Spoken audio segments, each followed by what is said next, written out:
नमस्कार, स्वागत है आपका ईटी नाउ स्वदेश पर। मैं हूं आपके साथ पूजा त्रिपाठी और आप देख रहे हैं गुड मॉर्निंग स्वदेश। आगे आधे घंटे में हम आपको बताएंगे कि आज ग्लोबल संकेत कैसे हैं, साथ ही खबरों वाले शेयर्स पर भी चर्चा करेंगे और कुछ बेहतरीन ट्रेडिंग आइडियाज भी एक एक करके आपके सामने रखेंगे, कमोडिटी मार्केट से जुड़ी और इक्विटी मार्केट में भी ट्रेड के मौके कहां पर नजर आ रहे हैं, ये भी एक एक करके आपके सामने रखेंगे।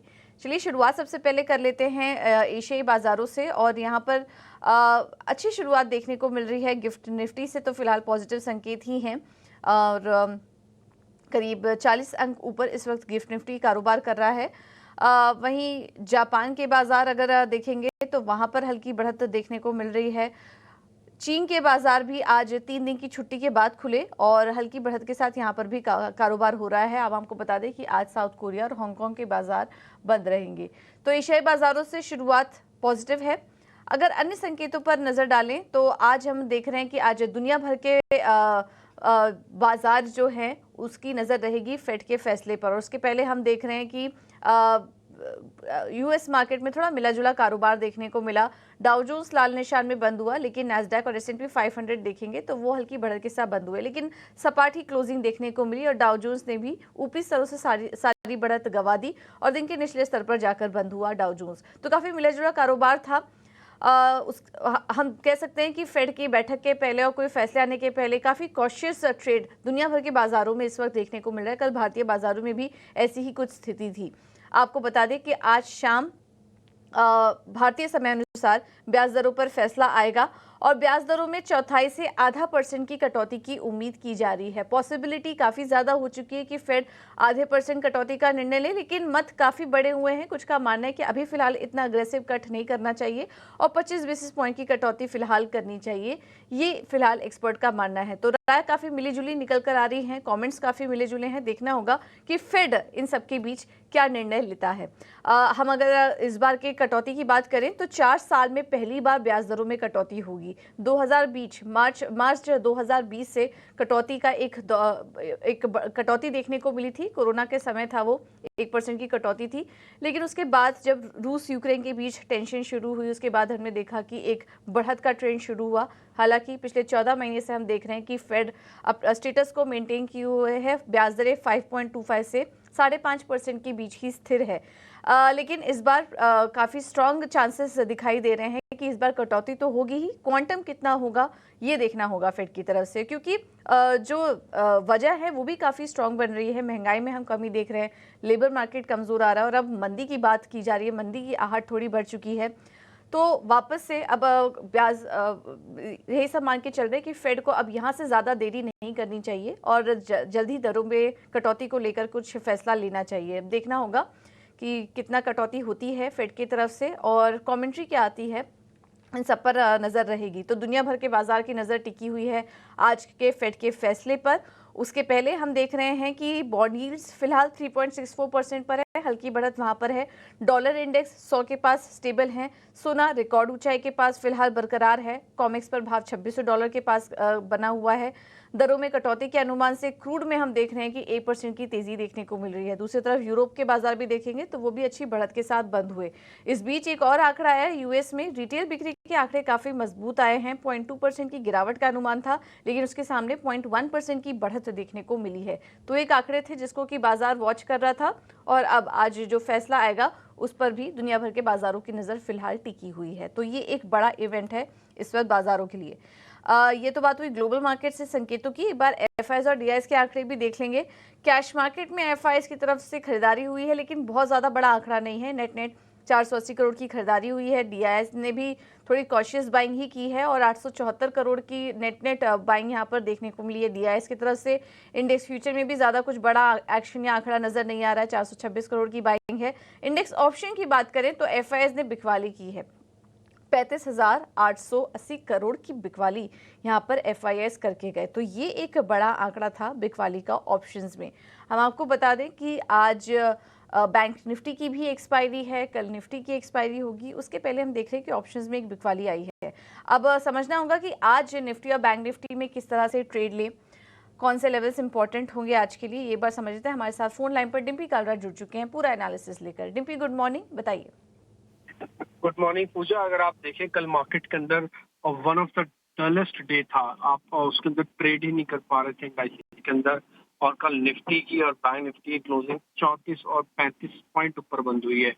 आप सोच के देखिए 25,000 का इंडेक्स है और वो तो डबल इसका है, 52,000 का इंडेक्स है, लेकिन पॉइंट्स में जो गेन आपको मिला वो सिर्फ 34 और 35 पॉइंट्स का ही गेन मिला। कहने के बाद सिर्फ यही है कि मार्केट पूरी तरह से एक डल रेंज में है, क्योंकि सामने इवेंट है। लिक्विडिटी लेवल्स, मार्केट की पोजीशनिंग, चर्निंग और इन्फ्लेशनरी डाटा, ऐसे कुछ और इम्पोर्टेंट चीजें हैं जो बाजार को इसमें गिरने नहीं देगा। और इंडिया विक्स भी मार्केट के अंदर फियर क्रिएट नहीं कर रहा। तो इसका मतलब यह है कि जो इवेंट है या तो वो आराम से पास हो जाएगा ऑन अ पॉजिटिव नोट, या तो मार्केट के अंदर फियर नहीं लाएगा, वो डर नहीं लाएगा। मान लीजिए एग्जांपल के लिए मैं 0.25% है, जो कि काफी हद तक मार्केट कह रहा है कि हमने वो डिस्काउंट किया हुआ है। अगर वो डिस्काउंटेड है भी, तब भी बाजार के अंदर कोई मेजर कट नहीं आएगा। और अगर 0.5 का कट आता है मार्केट के अंदर, तो फिर हो सकता है बाजार थोड़ा और चले, और चलने से आपको बैंक निफ्टी की लीडरशिप ज्यादा दिखेगी, क्योंकि उसके अंदर एग्रेशन अभी थोड़ा कम है और उसको एग्रेशन के लिए किसी ट्रिगर की रिक्वायरमेंट है। मैं लेवल के हिसाब से क्लियर कर देता हूँ। आज का सेशन भी सॉर्ट ऑफ रेंज का ही रहने जा रहा है, क्योंकि बहुत हद तक डाटा में चेंजेस नहीं है। मैं आपको बता देता हूँ कि कल निफ्टी ऑलमोस्ट फ्लैट था, थोड़ी थोड़ी कवरिंग हुई है, शॉर्ट सिस्टम में से कम हुआ है। तो शॉर्ट्स भी ज्यादा कम कर देंगे तो फिर बाजार चलेगा भी नहीं, क्योंकि शॉर्ट्स भी होना जरूरी है, जिनके बेसिस पर कवरिंग करके आप मार्केट को चलाते हैं। तो आज की रेंज डिफाइंड है 25,000 के ऊपर ही अगर आप ट्रेड कर रहे हैं और आपकी पोजीशन है, तो 25,200 250 आपका एक स्टॉप लॉस बनेगा, 25,500 आपका टारगेट है। आई रिपीट, हम 2-4 दिन से यही बात कर रहे हैं कि 25,500 ही एक लेवल है जिसको मार्केट फिलहाल इस शॉर्ट कवरिंग ये सब इधर उधर करके करना चाहेगा अचीव। और हम उसके काफी हद तक नियर बाय क्लोजिंग लेके बैठे हैं, यानी करीब 400 के आसपास की क्लोजिंग लेके बैठे हुए हैं। तो इसलिए आप 25,000 के 500 का टारगेट लगाएं, 25,200 का इवेंट क्लोज होने के बाद 25,500 आपको मिल जाता तो फिर आगे सोचना। ऑप्शन ट्रेडर्स को काम करना नहीं चाहिए, और अगर वो काम कर रहे हैं तो राइटिंग करनी चाहिए। कल one of the best day था राइटर्स के लिए।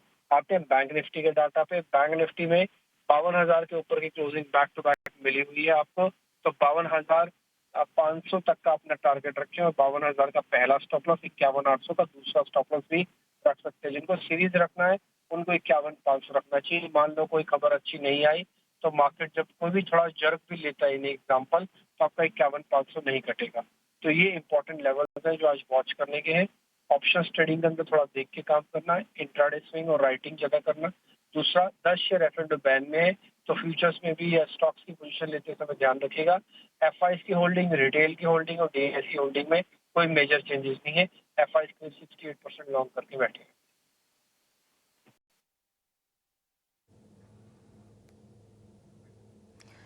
ठीक है। तो FIs की होल्डिंग में कोई दिक्कत नहीं है। बाजार अभी भी एक बड़े इवेंट के लिए तैयार है, तो थोड़ा रेंज में अब रह सकता है, जैसा कि कल का सेशन भी हमने देखा था।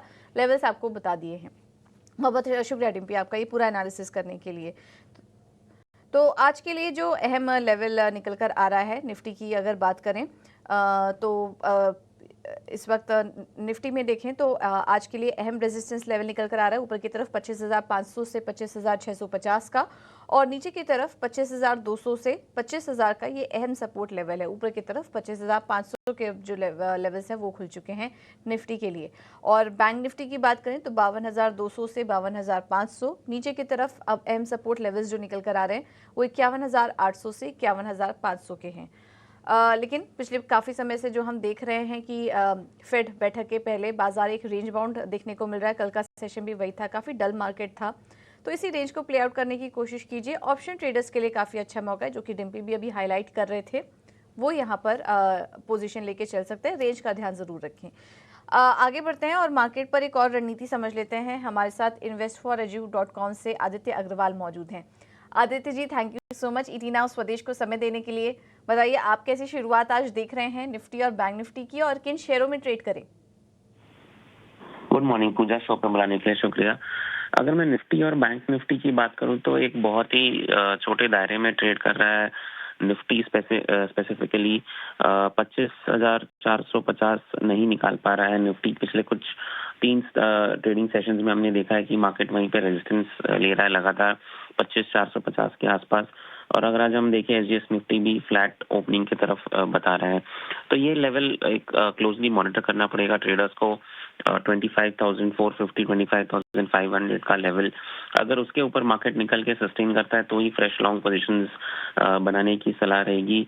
अदरवाइज मैं सजेस्ट करूंगा कि मार्केट से दूर रहे, पोजीशंस ना बनाए निफ्टी में स्पेशली, क्योंकि 25,450 का एक रेजिस्टेंस है।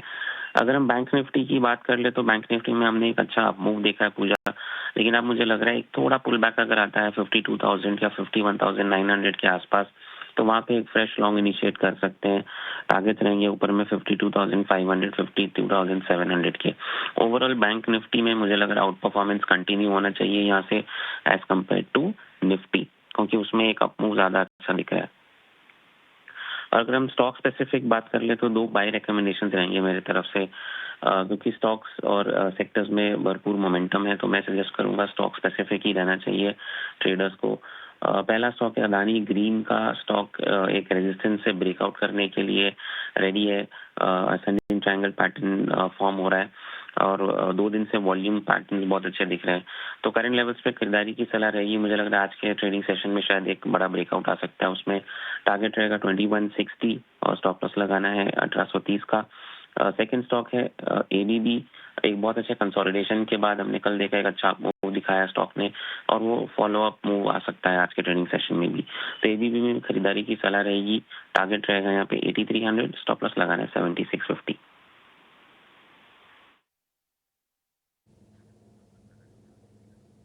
ठीक है, तो ये है आज के लिए ट्रेडिंग कॉल्स आदित्य की तरफ से। एबीबी अच्छा लग रहा है, वहाँ पर तेजी करके चलिए 8,300 के लक्ष्य के लिए, और इसके अलावा अदानी ग्रीन में भी खरीदारी करने की सलाह 2,160 के टारगेट्स के लिए। चलिए अब आगे बढ़ते हैं खबरों वाले शेयर्स की तरफ। हमारे साथ शरद जुड़ चुके हैं पूरा अपडेट लेकर। शरद, गुड मॉर्निंग, बताइए। गुड मॉर्निंग पूजा। तो सबसे पहले बात करें तो हिंडाल्को फोकस में रहेगा। यहाँ पे रिपोर्ट्स आ रही कि कंपनी जो है इवैल्यूएट कर रही है सोलर मॉड्यूल प्रोडक्शन अगले 5 साल में। हाल ही में एक इंपॉर्टेंट रिन्यूएबल एनर्जी की इवेंट हुई थी जहाँ पे कंपनी ने लगभग 2450 करोड़ रुपए जो है कमिट भी किए हैं उनके कॉपर प्रोजेक्ट और जो है ई वेस्ट रिसाइकलिंग में भी। एनटीपीसी की बात करें तो गवर्नमेंट ने अप्रूवल दे दिया है एनपीसीआईएल और एनटीपीसी की जेवी में, जहां पे वो जो है न्यूक्लियर पावर जनरेशन पे फोकस करने वाले हैं। इसके अलावा एक इम्पॉर्टेंट जो है डिटेल आई है कि कंपनी को एक एग्जेम्पशन भी मिल गई है। अब वो 5,000 करोड़ से ज़्यादा जो है इन्वेस्ट कर सकते हैं एक सिंगल जेवी या सब्सिडरी में भी, तो ये एक इम्पॉर्टेंट पार्ट ज़रूर है। एंड ऑफ कोर्स एनटीपीसी की अगर बात करें तो उनकी जो रिन्यूएबल आर्म है उनकी आईपीओ की भी चर्चा जो है स्ट्रीट में हो रही है। ओएनजीसी के लिए सेंटिमेंटली पॉजिटिव न्यूज़ रहेगा। गवर्नमेंट ने स्क्रैप कर दिया है जो विंडफॉल टैक्स पेट्रोलियम क्रूड पे आया गया है, जो बहुत सारे हम लोग अनाउंसमेंट जब हम लोग बताते थे आपको, जहाँ पे जो है ओएनजीसी की इम्पैक्ट देखने मिलती थी, ओएमसी प्लेयर्स की इम्पैक्ट देखने मिलती थी। अब ये जो है नहीं रहने वाली विंडफॉल टैक्स। और इम्पॉर्टेंटली याद रखिए जो ग्लोबल प्राइसेस है उसमें कूल ऑफ देखने मिला है, और अब जो पहली जो प्राइस थी इसके पहले 1850 रुपये प्रति टन थी, अब जो है ये स्क्रैप हो गया है। टोरेंट पावर की बात करें तो इनको भी एलओआई आया है महाराष्ट्र स्टेट इलेक्ट्रिसिटी डिस्ट्रीब्यूशन के साथ, और यहाँ पे देखें तो 1500 मेगावाट का एनर्जी स्टोरेज कैपेसिटी है, उस पर जो है ये फोकस रहेगा। इसके अलावा सूरज एस्टेट डेवलपर्स की अगर हम बात करें तो यहाँ पे एलआईसी म्यूचुअल फंड ने लगभग 2.84 लाख शेयर्स की एक्विजिशन की है, जिसका कुल वैल्यू ₹21.5 करोड़ आता है, और जो डील हुई है वो 759 रुपीज़ पर शेयर पे हुई है। बाइकॉन की भी बात करें तो एलआईसी ने लगभग 5 लाख शेयर्स की एडिशन की है 13 सितंबर को। उनका जो स्टेक है वो 5% के ऊपर हो जाता है। और आखिर में मैं बात करूंगा आरईसी। यहाँ पे जो है कंपनी ने नॉन बाइंडिंग एमओयू साइन किया है रियल एस्टेट डेवलपर्स के साथ, जहाँ पे लगभग 1.12 लाख करोड़ की जो है ये बात हुई है, इम्प्लीमेंटेशन होगी अगले 5 साल में। माफ़ करिएगा, ये रियल एस्टेट डेवलपर्स नहीं, ये आपके रिन्यूएबल एनर्जी डेवलपर्स है, जहाँ पे बहुत बड़ी करार देखने मिली है।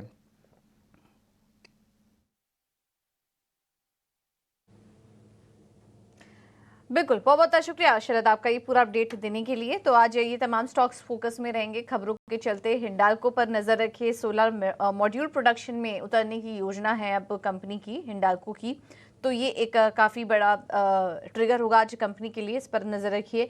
एनटीपीसी आज फोकस में रह सकता है। कंपनी की जॉइंट वेंचर को न्यूक्लियर पावर प्रोडक्शन में उतरने की मंजूरी मिल चुकी है। आज तमाम ऑयल मार्केटिंग कंपनियां भी फोकस में रहेंगी, पॉजिटिव खबर है विंडफॉल टैक्स हटने के चलते। टोरेंट पावर, सूरज एस्टेट डेवलपर्स में कुछ फंड एक्शन हुआ है LIC म्यूचुअल फंड की तरफ से, और बायोकॉन, REC जैसी कंपनियां भी आज खबरों के चलते फोकस में रहेंगी। अब आगे बढ़ते हैं और अब बात करते हैं ब्रोकरेज रिपोर्ट की। हमारे साथ अशेषा हैं पूरा अपडेट लेकर। अशेषा, गुड मॉर्निंग, बताइए। गुड मॉर्निंग पूजा। तो सबसे पहले बजाज ऑटो पर फोकस डालेंगे। कल कंपनी ने बड़ा लॉन्च किया था जिसके चलते कुछ ब्रोकरेज रिपोर्ट्स आई है।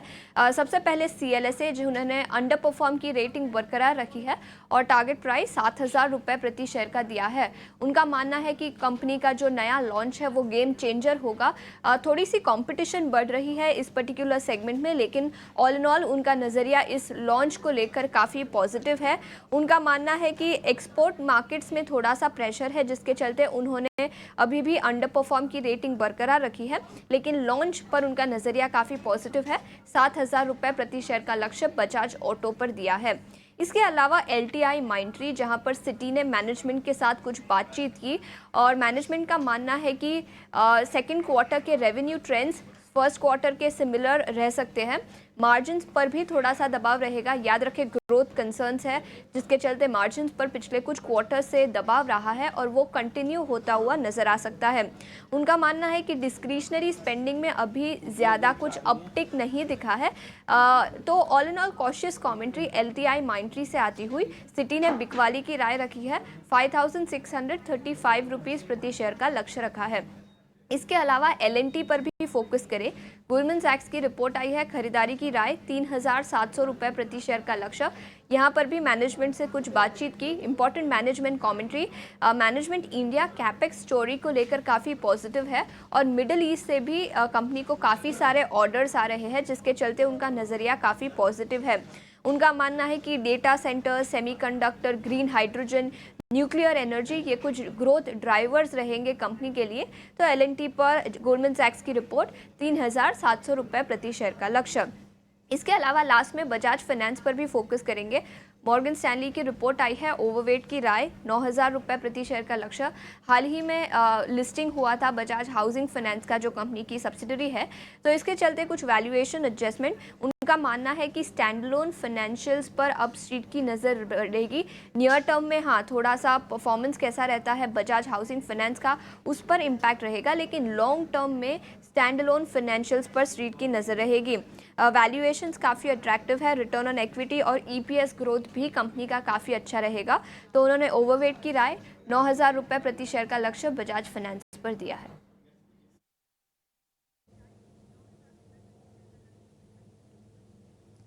ठीक है, तो बजाज फाइनेंस आज फोकस में है, L&T फोकस में रहेगा, LTI माइंट्री पर सिटी की रिपोर्ट आई है, बिकवाली की राय यहाँ पर देख रहे हैं वो। और इंटरेस्टिंग है, बजाज ऑटो पर CLSA ने रिपोर्ट अपनी जारी की है। All time high level test करने के बाद अब बजाज ऑटो पर अंडर परफॉर्म की रेटिंग आ रही है और 7,000 रुपये का लक्ष्य भी देख रहे हैं CLSA। चलिए, ये कुछ स्टॉक्स हैं जो कि आज के ट्रेड में फोकस में रहेंगे।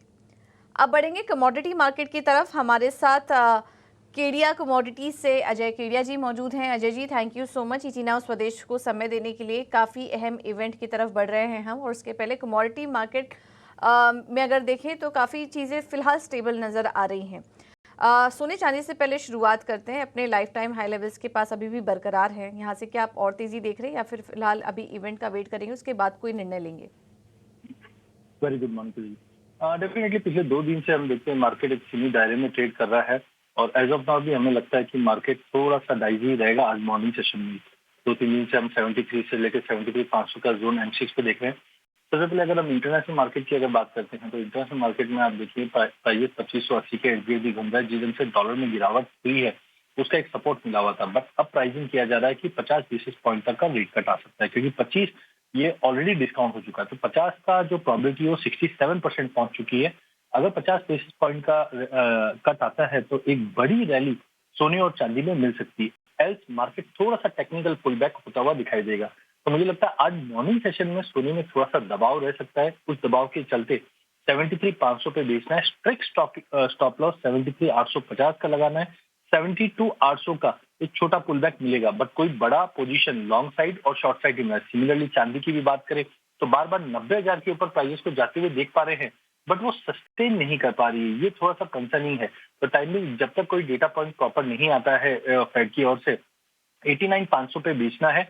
90,200 का स्ट्रिक्ट स्टॉप लॉस लगाना है। 88,500 से 88,200 तक का एक छोटा पुल बैक हम पहले देख पाएंगे।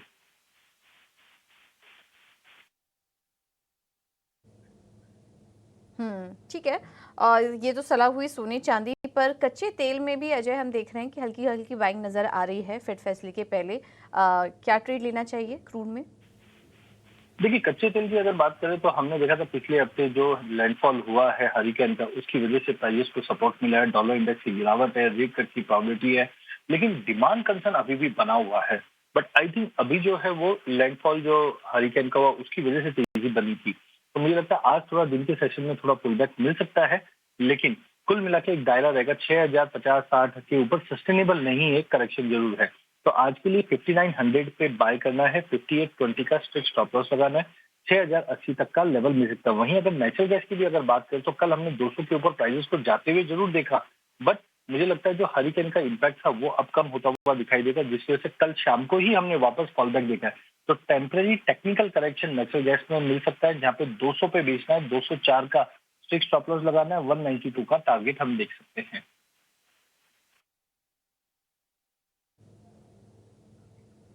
ओके, तो ये नेचुरल गैस पे भी आपके लिए सलाह और क्रूड पे भी रणनीति बता दी है। 6080 के टारगेट्स के लिए आप यहाँ पर नजर रखिए। और बेस मेटल्स में अजय क्या सलाह होगी आपकी?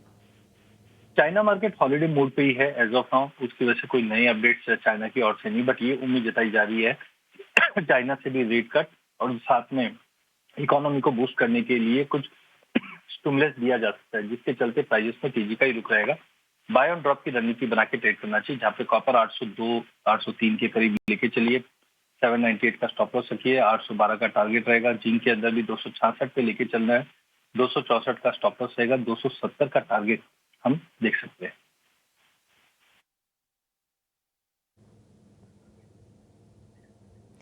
Okay, thank you Ajay ji आपका समय देने के लिए और रणनीति सुझाने के लिए, आपका पूरा एनालिसिस करने के लिए। गोल्ड और सिल्वर में बिकवाली की सलाह, कॉपर जिंक में खरीदारी करिए और क्रूड में खरीदारी की सलाह, नेचुरल गैस में बिकवाली करने की राय अजय जी की तरफ से। चलिए फिलहाल इस शो में इतना ही। साथ नमस्कार।